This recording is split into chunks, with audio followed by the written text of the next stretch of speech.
Hi, this is Gail Purith, and I would like to share a devotion called A Little Boy and a Difficult Task. When Samuel was a boy, and I encourage you to go back and read why Samuel was in the temple, why he was helping the priest Eli, because that's an interesting story too. But we're going to pick up in Samuel 3 when this young boy was given the difficult task of taking a prophecy to his guardian Eli, an elderly priest. Samuel was scared to deliver this prophecy because he was supposed to tell Eli that God was going to judge him because he had let his sons blaspheme God without trying to restrain them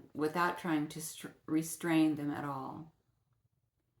This first message was representative of what Samuel did throughout his life, and he gave it to Eli even though he was afraid. Soon afterwards, Eli's sons were killed, and Eli fell and broke his neck. The first message that this little boy gave represented the other messages that he would give throughout his life. He would deliver them for God faithfully, but it was not an easy task because these messages were unpleasant, they were unpopular, and they brought him a lot of rejection. But Samuel had a prophet's heart. And by that I mean he not only was faithful to transmit these messages, but he grieved for those who rejected them.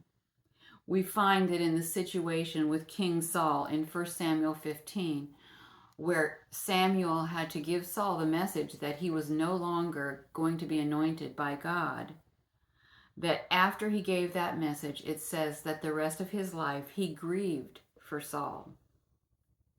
If God asks us to share hard truths, we need to share them like Samuel, boldly and accurately, but with compassion and sorrow for those who reject them. I encourage you to think through that today.